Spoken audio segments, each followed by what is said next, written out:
একটু ভেবে দেখুন তো, কেউ কোনোদিন আপনাকে অভিশাপ দিয়েছিল কিনা, যার কারণে আপনি বিভিন্ন সমস্যায় ভোগ করতেছেন নিজের অজান্তে? এইরকমই এক অভিশাপ দিয়েছিল রাজকুমারী জিনজুই তার প্রিয়জন ও প্রজাদেরকে। এই অভিশাপের কারণে 40 বছর বয়স হবার আগেই মৃত্যুবরণ করতে হয়েছিল ওই দেশের অধিবাসীদেরকে। অভিশপ্ত ব্যক্তির কাঁধের উপর অভিশাপের একটা চিহ্ন দেখা যেত।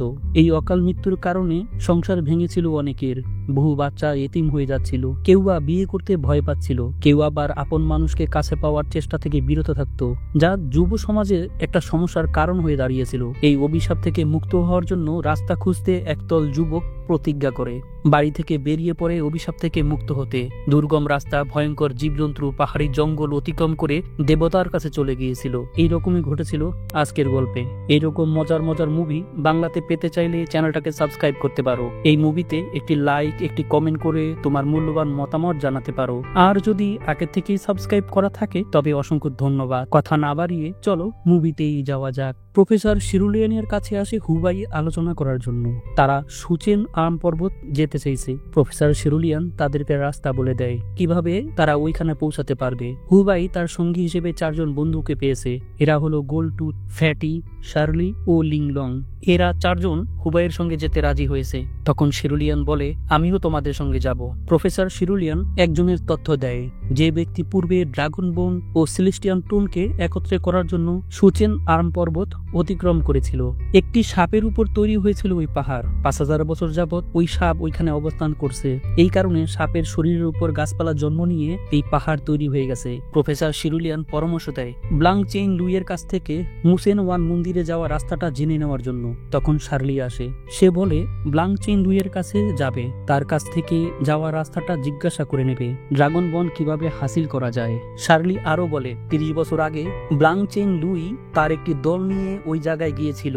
তার দলের সবাই মারা গেছে, শুধুমাত্র ব্লাং চেইন লুই বেঁচে আছে। বর্তমানে সে অন্ধ এবং পাগল হয়ে গেছে। তার সঙ্গে সাক্ষাৎ করতে হলে তাদের সবাইকে পাগলাগারতেই যেতে হবে। প্রফেসর শিরুলিয়ান হুবাইকে বলে, ড্রাগন বন ও সেলেস্টিয়ান টোন যদি একত্রে করতে পারো তবে তোমরা এই অভিশাপ থেকে মুক্ত হতে পারবে। তাই সবাই চলে আসে ব্লাং চেইন লুইয়ের কাছে। তাদের উপস্থিতি টের পেয়ে ব্লাং চেইন লুই বলে, তোমরা এসে গেছো। অন্ধ থাকার পরও ব্লাং চেইন লুই শার্লিকে বলে, হ্যালো ইয়াং লেডি, তুমি কেমন আছো? তোমার শরীরের গন্ধ শুকে আমি বলতে পারি তুমি কে, কোথা থেকে আসছো, কেনই বা আসছো আমার কাছে। কথাগুলো শোনার পর হুবাই আশ্চর্য হয়ে যায়। সে ওখানে থাকা সিকিউরিটিকে জিজ্ঞাসা করে, সত্যিই কি সে অন্ধ? নয়তো কিভাবে সে বুঝতে পারলো আমরা এখানে এসেছি? ব্লাং চেইন লুই তাদের ব্যবহৃত কাপড় ও ব্র্যান্ডের নাম ও কি কি পারফিউম ব্যবহার করেছে কে সবকিছু বলে দেয়। আর কথাগুলো শুনে সবাই আশ্চর্য হয়ে যায়। এটা কিভাবে সম্ভব? সে অন্ধ হলে এত কিছু কিভাবে জানে? ব্লাং চেইন লুই শার্লিকে বলে, তুমি যে কারণে আমার কাছে আসছো এটাকে ভুলে যাও। তোমার সঙ্গে যে ছেলেটা আসছে হুবাই, তুমি তাকে ভালোবাসো। তুমি তার চোখের দিকে তাকাও, তাকে নিয়ে সুখী হতে চেষ্টা করো। তার স্পর্শে তোমার ভেতরে অগ্নি লাভা সৃষ্টি হবে। জীবনটা খুব ভালোভাবে কাটাতে পারবে। যে জায়গায় তোমরা যেতে চাও ওইখান থেকে কেউ জীবিত ফিরে আসতে পারে না। যে মাথা নত করতে পারে একমাত্র সেই বেঁচে ফিরে আসতে পারছে ওই জায়গা থেকে। তোমার উচিত ওই জায়গাটাকে ভুলে যাওয়া। হুবাইকে নিয়ে ঘর সংসার করো, এতে যতদিন তুমি বেঁচে থাকবে খুব সুন্দরভাবে ভালো থাকবে। শার্লি বলে, তুমি একটা ভীতু চেইন লুই, তোমার কাছ থেকে এটা আশা করি নাই। আমরা ড্রাগন বন হাসিল করার জন্য যাব, আর আমাদের দেশের সমস্ত মানুষকে এই অভিশাপ থেকে মুক্ত করার জন্য পদক্ষেপ নিয়েছি। তাই তোমার উচিত আমাদেরকে সহযোগিতা করা। ব্লাং চেইন লুই বলে, তুমি আমার দুটি চোখের দিকে দেখো আর কখনোই এদিকে তাকানোর সাহস করো না। যদি করো তবে তোমার দরজার পাশে মৃত্যু দাঁড়িয়ে থাকবে সব সময়। যে চিন্তায় মাথা নিয়ে আসছো সেটা ভুলে যাও। আমার মনে হয় তুমি অত্যন্ত জ্ঞানী, বুদ্ধিমান, সাহসী এবং সুন্দরী একটা মেয়ে। আমার এই কথাগুলোর মানে তুমি খুব সহজেই বুঝতে পারবে। দূর থেকে হুবাই সবকিছু পরিলক্ষিত করে। তার সম্বন্ধে অবলীলায় সবকিছু বলে দিয়েছে ব্লাং চেইন লুই। সে আজ পর্যন্ত শার্লিকে তার মনের কথাটা বলতে পারেনি। সে শার্লিকে অনেক ভালোবাসে। কিন্তু ব্লাং চেইন লুইয়ের কথা শুনে হুবাইয়ের ভিতরে আবেগ কাজ করতে শুরু করে। তার চাইতে বেশি কিউরিসি তার ভিতরে কাজ করতে থাকে। হুবাইয়ের মনের কথা ব্লাং চেইন লুই কিভাবে জানে? ব্লাং চেইন লুই হুবাইকে বলে, কেমন আছো ইয়াংম্যান? তোমার হাত স্পর্শ করার সঙ্গে সঙ্গে আমি জেনে গেছি তোমার ভিতরে আসমান এবং জমিনের মিলন ঘটেছে। তুমি অত্যন্ত উদ্যমী, শক্তিশালী। তবে দুঃখের বিষয় হলো তুমিও অভিশাপ নিয়ে ঘুরছো। তোমার হাতে যে সময়টা আছে, এই সময়টা তোমার ভালোবাসা উচিত। কোনো দেবতার বিরুদ্ধে লড়াই করা ঠিক হবে না। তোমার উচিত শার্লিকে নিয়ে সংসার করা। মনের কথাটা বলে দাও শার্লিকে। ব্লাংচেন লুই চাইছে না তারা এই মিশনে যাক, যেখানে প্রতি পদে পদে মৃত্যু আহ্বান করে। তাই তাদেরকে জীবনের পথ দেখাচ্ছিল, বারবার কথাটাকে এড়িয়ে যাচ্ছিল, তাদের গন্তব্যস্থল পরিবর্তন করতে বলছিল। কিন্তু শরীরে রক্ত গরম থাকার কারণে কেউ তার কথাগুলো বুঝতে পারছিল না। সে বলে, আমার সমস্ত সঙ্গীরা মারা গেছে। আমি অনেক সাহসী যুবক দেখেছি, তারা আজ কেউ বেঁচে নেই। তারা যদি এই মিশনে আমার সঙ্গে অংশগ্রহণ না করত, তবে হয়তো যতটুকু সময় বেঁচে থাকতো খুব ভালোভাবেই সময় পার করতে পারত। তাই তোমার উচিত শার্লিকে নিয়ে ভালো থাকা। সুচেন আর্ম পর্বতে ড্রাগন বন আনতে যাওয়া ঠিক হবে না। শার্লি ও হুবাই নাসরবান্দা ছিল। শেষ পর্যন্ত ব্লাংচেন লুই বলে দেয় হুবাইকে, তোমার চাচাতো বোন চাউনের কাছে যাও, তুমি তাকে জিজ্ঞাসা করো কিভাবে যেতে হবে। পুরো টিমকে নিয়েই তারা সবাই চলে আসে চাউনের বাড়িতে। চাউন ছিল হুবাইয়ের দূর সম্পর্কের চাচাতো বোন। 12 বছর পর সে আজ বোনের বাড়িতে আসছে। সঙ্গে থাকা সবাই জিজ্ঞাসা করে, তুমি কিভাবে চাউনকে চেনো হুবাই? হুবাই বলে, ইউনিয়নে সে আর্মিতে কাজ করেছিল, সেখানে চাউনের হাজবেন্ড চাকরি করত। তখন হুবাইয়ের বয়স 12 বছর ছিল। চাউন সবাইকে আপ্যায়ন করার ব্যবস্থা করে। সে তার নিজের হাতের তৈরি চা বাগান থেকে চা পাতা নিয়ে চা তৈরি করে নিয়ে আসছে আর সবাইকে আপ্যায়ন করার জন্য আমন্ত্রণ করছে। তখন চাউনের কাছে জিজ্ঞাসা করে, হিডেন ড্রাগন মাউন্টেনে যাওয়ার রাস্তাটা তোমার জানা আছে? সেখানে আমার একটা কাজ আছে। চাউন বলে, ওইখানে যেতে পারবে তুমি? খুব ভয়ঙ্কর জায়গা। ঠিক আছে, কাল তোমাকে গাইড করে নিয়ে যাবে আমার মেয়ে কংকিউ।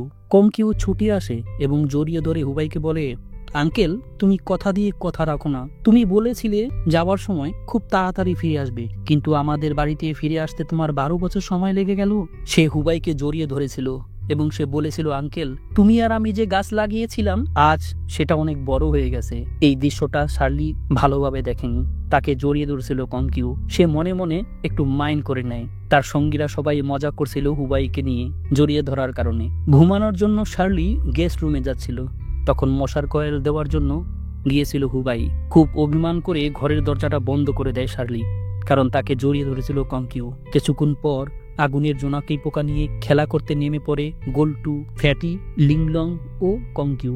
আগুনের জোনাকি পোকায় রাজাকে একটি কাচের পাত্রে বন্দি করেছিল কংকিউ, আর ওই আগুনের জোনাকি পোকাগুলো তাদের রাজাকে পিছু করছিল। সমস্ত জোনাকি পোকাগুলো যখন আকাশের মধ্যে উড়তে শুরু করে, জোনাকি পোকা তাদের রাজার পিছু পিছু ছুটতে শুরু করে। এই দৃশ্য দেখে ফ্যাটি ও লিংলং বিমোহিত হয়ে পড়ে। তারা দুজন দুজনকে ভালোবাসে।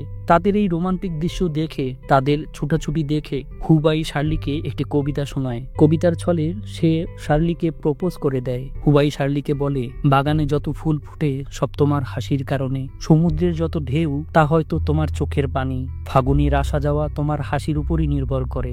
তোমার পথের প্রত্যেকটা কাঁটা আমি একটা একটা করে সরিয়ে দেব। আমার ভালোবাসার আদরে তোমাকে চাদর তৈরি করে দেব। আমার প্রেমের সীমানা তোমাতেই সীমাবদ্ধ। প্রত্যেকটা মুহূর্ত ভালোবাসতে বাসতে পার করব যতক্ষণ দেহে প্রাণ আছে। তোমাকে অনেক ভালোবাসি শার্লি। যেদিন তুমি বুঝতে পারবে আমি হয়তো পৃথিবীতে থাকবো না, তোমার মনের মধ্যে আমাকে একটু জায়গা দিও। কথাগুলো শুনি শার্লি আবেগপূর্ণ হয়ে পড়ে। মনের অজান্তেই দুজন দুজনকে কিস করে ফেলে। আর দূর থেকে ফ্যাটি, লিংলং, কংকিউ আনন্দে উল্লাস শুরু করে দেয় এই দৃশ্য দেখে। কংকিউ তখন বলে, এই আগুনের জোনাকি পোকা তাদের রাজাকে অনুসরণ করে। তারা খুব বিশ্বস্ত হয়। তারা চোখে দেখতে পায় না, তাদের রাজার গন্ধ যেখানে পায়, যত দূরেই অবস্থান করুক না কেন, গন্ধ শুকতে শুকতে তারা চলে যায় রাজার কাছে। আর তাদেরকে স্পর্শ করার সঙ্গে সঙ্গে আগুনে জ্বলে পুড়ে ছাই হয়ে যায়, মৃত্যুবরণ করে নিজের আগুনে নিজেই। আমাদের এখানে কমপক্ষে 10 কোটি তারও বেশি জোনাকি পোকা আছে। তখন ফ্যাটি বলে, তুমি এটা আমাকে উপহার দাও। লিংলংকে খুশি করার জন্য আমি এটা তাকে উপহার দেব। সে ওই জোনাকি পোকার রাজাকে উপহার দিয়ে দেয়। পাত্রবন্দি অবস্থাতেই তার সঙ্গে নিয়ে নেয় ফ্যাটি ওই জোনাকি পোকার রাজাকে। সকাল হতেই সবাই যাত্রা শুরু করে হিডেন মাউন্টেনের দিকে। তাদের গাইড করছিল কংকিউ। পাহাড়ি আঁকাবাঁকা পথ পেরিয়ে, সুন্দর এক মাঠভূমি পেরিয়ে, সবুজ পাহাড়ি রাস্তা পেরিয়ে, প্রত্যেকটা পদে পদে প্রাকৃতিক অনাবিল সৌন্দর্য লুকিয়েছিল তাদের পথযাত্রায়। প্রেমিক মনে অবশ্যই সাড়া দেবে যারা জীবনে কাউকে ভালোবেসেছে। এরকম দৃশ্য দেখে তারাও এর বাইরে ছিল না। একটা সময় পৌঁছে যায় নদীর কিনারায়। যে নদীর শেষ প্রান্তরে অবস্থান করেছিল হিডেন মাউন্টেনের দিকে। তখন তারা রাম্বুরাও, এক ধরনের নৌকা, বহুদিন যাবৎ পড়ে আছে ওইখানে। ওইটা বাঁশ দ্বারা তৈরি। বাঁশগুলোর বাঁধ খুব লুজ হয়ে গেছে। কমকিউ বলে খুব সাবধানে চালাতে হবে, যে কোনো মুহূর্তে এটা ছিঁড়ে যেতে পারে। তারা চলে যাচ্ছিল। কমকিউ চিৎকার করে বলে, তোমরা কিন্তু ভুলো না, রাত্রের জঙ্গলের ঘাটির মধ্যে গ্যাস সৃষ্টি হয়। রাতে সঠিকভাবে থাকার জন্য উঁচু একটা জায়গা খুঁজে বের করতে হবে। আমি শুনতে পেয়েছি ওই ঘাটির মধ্যে একটা আইল্যান্ড আছে যেটা হাওয়ার মধ্যে ভাসমান। ওই জায়গাটা থাকার জন্য তোমাদের উপযোগী হবে। তারা বাঁশের তৈরি নৌকা দিয়ে যাত্রা শুরু করে। পাহাড়ি গুহার ভিতর দিয়ে এক নদী। নদীর দুই কিনারায় লাইট মাউস নামের এক ধরনের টিকটিকি বসবাস করে। উজ্জ্বল আলো ছড়াচ্ছে দুই পাশ দিয়ে। দেখতে ভারী সুন্দর লাগছে। ওটা দেখে ফুরফুরে আমেজে মেতে উঠেছে ফ্যাটি। ম্যাগনেটিক কম্পাস দিয়ে পরীক্ষা করে নিল হুবাই তারা সঠিক জায়গায় আছে কিনা। হুবাই প্রফেসর শিরুলিয়ানকে বলে, কম্পাসটা খুব স্ট্রং ভাবে কাজ করছে। দিক নির্ণয় করা খুব কঠিন হয়ে পড়েছে। আমরা সঠিক জায়গাতে পৌঁছতে পারবো তো মাস্টার? প্রফেসর শিরুলিয়ান বলে, এখন শুধু সোজা চলতে থাকো, সময় হলে আমি তোমাদেরকে জানাবো। আর তখনই নদীর ভিতরে মাছ দেখে গোল্টু তার হাত দিয়ে ধরার চেষ্টা করে, আর সঙ্গে সঙ্গে ওই মাছ তার হাতের মধ্যে কামড়ে দেয়। সেখান থেকে 2-3 ফোঁটা রক্ত পড়ে যায় বাঁশের নৌকার উপরে। ওই রক্ত ধীরে ধীরে পানির ভিতরে ছড়াতে থাকে। শার্লি সবাইকে সাবধান করে দেয়। সে বলে, এটা খুনি ভাইপার মাছ, একটুখানি রক্তের গন্ধ পেলেই ভাইলেন্ট হয়ে যায়, তাই এদের কাছ থেকে সাবধানে থাকার চেষ্টা করো। কিন্তু প্রেমে পড়লে যা হয় আর কি। মনের মধ্যে রঙিন ফুল ফুটতেছিল। ভালোবাসার আবেগে প্রেমিকাকে কাছে পেয়ে ফ্যাটি বাঁশের নৌকার উপর খুনসুটিতে মেতে উঠে প্রেমিকা লিংলং এর সঙ্গে। ফায়ারফ্লাই জোনাকি পোকা নিয়ে যতই গভীরে প্রবেশ করে ততই ভয়ঙ্কর রূপ তাদের সামনে আসতে শুরু করে।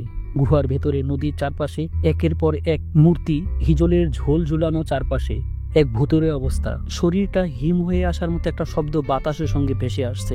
ভয় কাজ করছে তাদের মধ্যে অদ্ভুত এই জায়গায়। গোলটুতের হাত কেটে যে রক্ত ওই পানির মধ্যে পড়ে গিয়েছিল, সেই রক্তের উপস্থিতি টের পেয়ে ভয়ঙ্কর ব্লাড ভাইপার ফিশ তাদের পিছু করতে থাকে। প্রথমে একটা, তারপরে দুটা, কিছুক্ষণ পর হাজার হাজার ভাইপার ফিশ তাদের উপর আক্রমণ শুরু করে। ওই মাছকে মোকাবেলা করতে করতে ফ্যাটি একসময় নদীতে পড়ে যায়। তার সঙ্গে সঙ্গীরা সবাই ভয় পেয়ে যায়। ভেবেছে তারা হয়তো ফ্যাটিকে আর বাঁচাতে পারবে না। ফ্যাটিকে খুব চেষ্টা করার পর সক্ষম হয়েছে নদী থেকে উদ্ধার করতে। তখন ফ্যাটি উপর দিকে তাকিয়ে দেখে মৃত মানুষের মুমি বানিয়ে শিকলের মাধ্যমে ঝুলিয়ে রাখা হয়েছে গুহার ভেতরে নদীর উপর। আরো ভীতস্ত হয়ে পড়ে সবাই এই দৃশ্য দেখার পর। যখন একের পর এক মমিগুলো ছিঁড়ে নদীতে পড়ছিল, তখন ভয়ঙ্কর এক ধরনের পোকা তাদের উপর আক্রমণ করে। পোকাগুলো মমির ভিতরে ছিল। মমিগুলো যখন একে একে পানিতে পড়ে যাচ্ছিল, তখন সেখান থেকে পোকাগুলো বাইর হয়ে সবার উপর আক্রমণ শুরু করে। পোকাগুলো উড়তে পারত, তাই ভয়ঙ্কর রূপ ধারণ করে ফেলে মুহূর্তের মধ্যে। পোকাগুলোকে সামলানোর জন্য আগুনের ব্যবহার করতে হয়েছিল। এছাড়া কোনো মতেই কন্ট্রোল করা যাচ্ছিল না ওই পোকাগুলোকে। ওই পোকাগুলোর বিশেষত্ব হলো তারা জীবিত অথবা মৃত মানুষের শরীরের মাংস খেয়ে ফেলে। একটা পোকা হুবাইয়ের কাপড়ের মধ্যে ফেসে যায়। তাৎক্ষণিক বাঁচার জন্য সে তার শরীর থেকে জামাটাকে খুলে পানিতে ফেলে দেয়। এই দৃশ্যটাকে একটু মনে রাখতে হবে তোমাদের কষ্ট করে, এই জামার ব্যাপারটা। পানির ভিতরে ভয়ঙ্কর ব্লাড ভাইপার ফিশ, পানির উপরে মমির পোকা একসঙ্গে আক্রমণ করছে। এই বুঝি কেউ মারা পড়ে গেল, এখনই বুঝি কারো প্রাণ চলে যাচ্ছে। এইরকম একটা পরিস্থিতি সামলাতে হিমশিম খেয়ে যাচ্ছে সবাই। এদিকে উপরের পোকাগুলোকে সামলানোর জন্য যে আগুনের ব্যবহার করেছিল, সেখানে গ্যাস শেষ হয়ে গেছে। প্রফেসর শিরুলিয়ান চিৎকার করে হুবাইকে বলে, এখন তোমাকে কোনো পদক্ষেপ নিতে হবে। সবার প্রাণ বিপন্ন, তুমিই পারো একমাত্র আমাদেরকে এই মুহূর্তে সাহায্য করতে। হুবাই চট করে বাঁশের নৌকা থেকে নেমে পড়ে। নদীর কিনারায় একটি ছোট্ট পাহাড়ি টিলার সঙ্গে বেঁধে দেয় নৌকাকে, কারণ একটু দূরেই ছিল নদীর শেষ প্রান্তর। দুই দিকে নদীটা বিভক্ত হয়ে ঝর্ণায় রূপান্তর হয়ে গেছে। নদীর কিনারায় থাকা টিলার সঙ্গে নৌকাটিকে বেঁধে ফেলে। সে ওই উড়ন্ত পোকার দিকে লক্ষ্য করে একটি বোমা নিক্ষেপ করে। বোমাটা বিস্ফোরণ হওয়াতে সমস্ত পোকা সেখানেই মারা যায়, আর সঙ্গে সঙ্গে তাদের নৌকাটা ভেঙে চূর্ণ বিচূর্ণ হয়ে যায়। তাদের নৌকা দুইটি দুই দিক দিয়ে বেরিয়ে গেছে, ঝর্ণার ভিতরে পড়ে গেছে। তাদের দলটা আলাদা হয়ে গেছে। তারা তিনজন করে দুইটা দলে বিভক্ত হয়ে গেছে। পৌঁছে গেছে একটা দ্বীপের মধ্যে। প্রফেসর শিরুলিয়ন, ফ্যাটি ও লিংলং পৌঁছে গেছে এক দ্বীপের মধ্যে। হুবাই, শার্লি ও গোল্টুথ ওই দ্বীপের অন্য প্রান্তরে।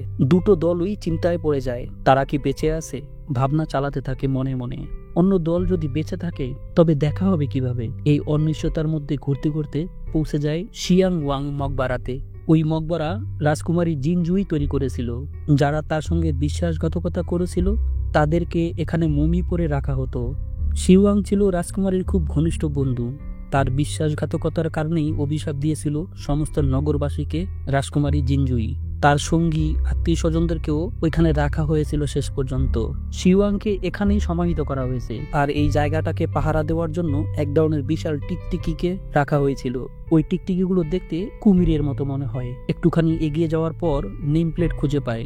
এখানেই যাদেরকে সমাহিত করা হয়েছে তাদের মধ্যে দাসী ছিল, কিছু আত্মীয় স্বজন ছিল এবং তার প্রিয় বন্ধু শিয়াংওয়াং ছিল। তাদের নামের লিস্ট। প্রফেসর শিরুলিয়ান দিক নির্ণয় করার জন্য ম্যাগনেটিক কম্পাস দিয়ে পরীক্ষা করে। তখন সে দেখতে পায় কম্পাসটি কাজ করছে না, তাই ঘাবড়ে যায়। তারা গভীর অরণ্যের মধ্যে কোন দিকে যাবে সেই দিক নির্ণয় করতে পারছিল না।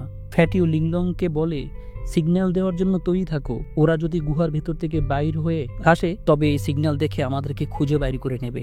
অন্যদিকে হুবাই, শার্লি, গোল্টু পৌঁছে যায় ওই মকবারার ভিতরে। মৃত মানুষের পচা দুর্গন্ধ তাদের নাকের মধ্যে ভেসে আসছে। এই দুর্গন্ধ সহ্য করতে পারছিল না শার্লি। একটু সামনে এগুতেই ভয়ঙ্কর এক পায়ের চিহ্ন দেখতে পায় হুবাই। তখন হুবাই ভয়ঙ্কর এক আজব শব্দ শুনতে পায়। ওই জঙ্গলের দুই প্রান্তরে দুইটা টিম। পিছনে ঘুরেই দেখতে পায় তাদের উপর আক্রমণ করে বসেছে বিশাল আকৃতির এক টিকটিকি। প্রাণ বাঁচাতে এলো পাথারি ছোটাছুটি সবার। ছোটাছুটি করতে করতে একসময় দুই দল একত্র হয়ে যায়। ভয়ঙ্কর গর্জন করছিল ওই টিকটিকিগুলো। তাদের দৃষ্টিশক্তি 3 মিটারের মধ্যে সীমাবদ্ধ ছিল, তবে শব্দের মাধ্যমে লক্ষ্য খুঁজে বের করতে পারত ওই টিকটিকিগুলো। কোনো অস্ত্রতেই ঘায়েল করা সম্ভব নয় টিকটিকিগুলোকে। তাদের শরীরের চামড়া অত্যন্ত মোটা। ছোটাছুটি করতে করতে একসময় ভাসমান পাহাড় দেখতে পায় তারা। হঠাৎ মেঘের গর্জন শোনা যায়, আর এই মেঘের গর্জন শুনে টিকটিকিগুলো 10 সেকেন্ডের জন্য স্থিরভাবে বসে পড়ে। তখন তারা পরামর্শ করে পুনরায় যখন মেঘের গর্জন করবে সবাই একসঙ্গে এখান থেকে পালাবে। বিশেষভাবে স্মরণ করিয়ে দেয় এই টিকটিকি এবং অন্ধকার নেমে আসলেই বিষাক্ত গ্যাস এই জঙ্গলে ছড়িয়ে পড়বে, তাই সময় অপচয় করা যাবে না পালানোর সময়। প্রফেসর শিরুলিয়ান পালানোর সময় একটি গাছের মধ্যে আটকে পড়ে। সে অনেক চেষ্টা করার পরও বের হতে পারছিল না। প্রফেসরকে বিপদে ফেলে কেউ যেতে রাজি নয়।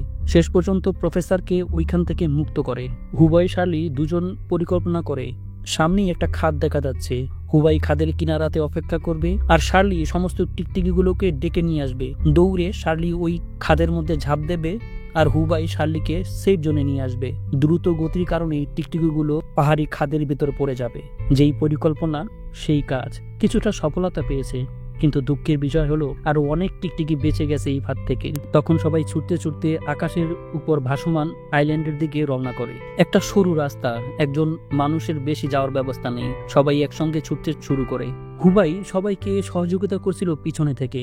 তাদের পিছু করছিল ওই টিকটিকিগুলো। মনে হচ্ছে এই বুঝি হুবাইকে ধরে ফেলবে। পেছন থেকে শার্লি চিৎকার শুরু করে দেয় হুবাইয়ের জন্য।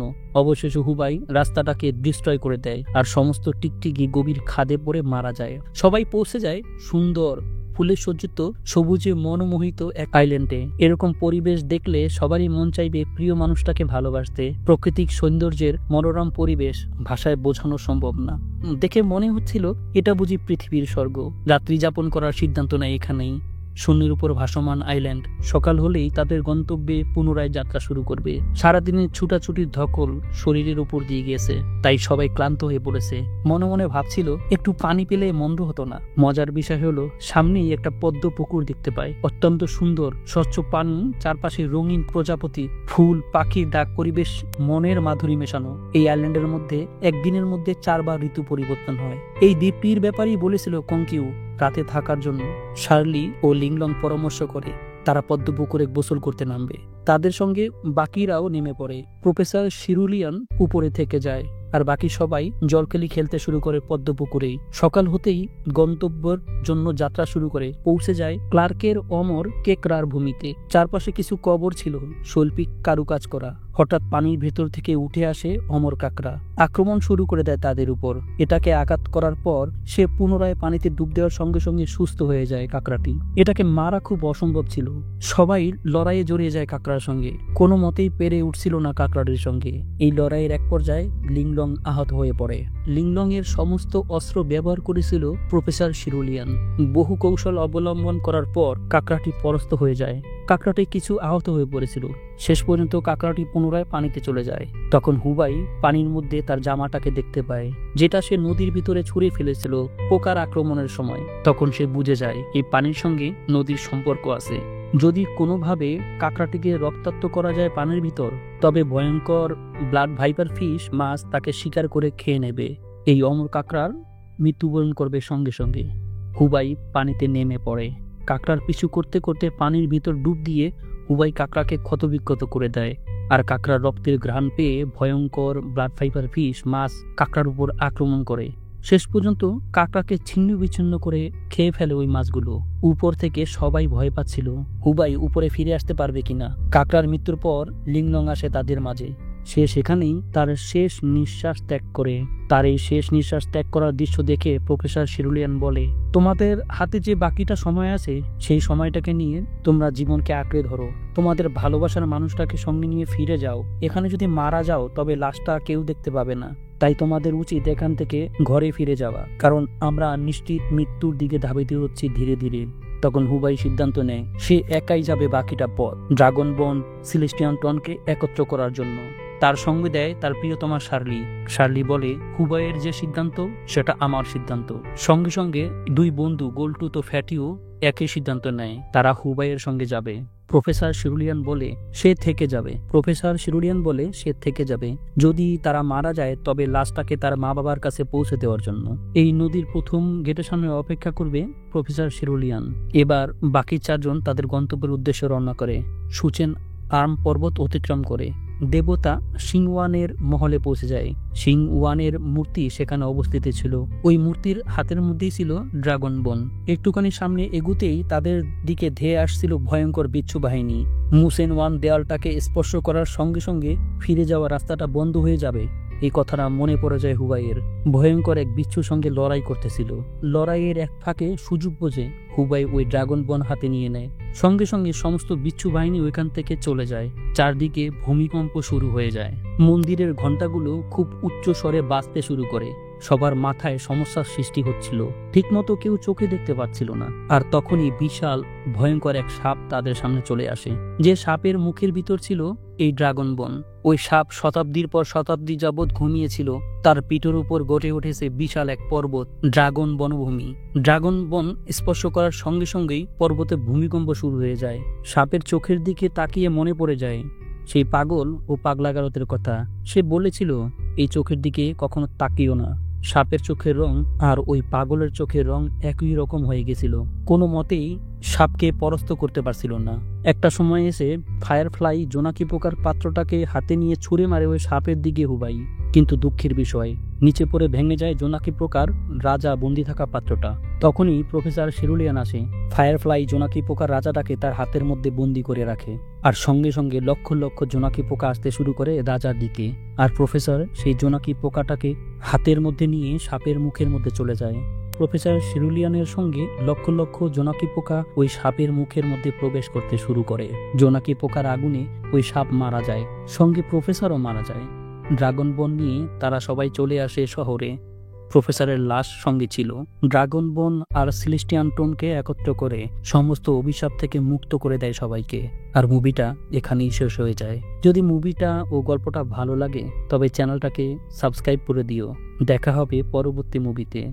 ততক্ষণ পর্যন্ত আমাদের সঙ্গেই থাকো। আল্লাহ হাফেজ।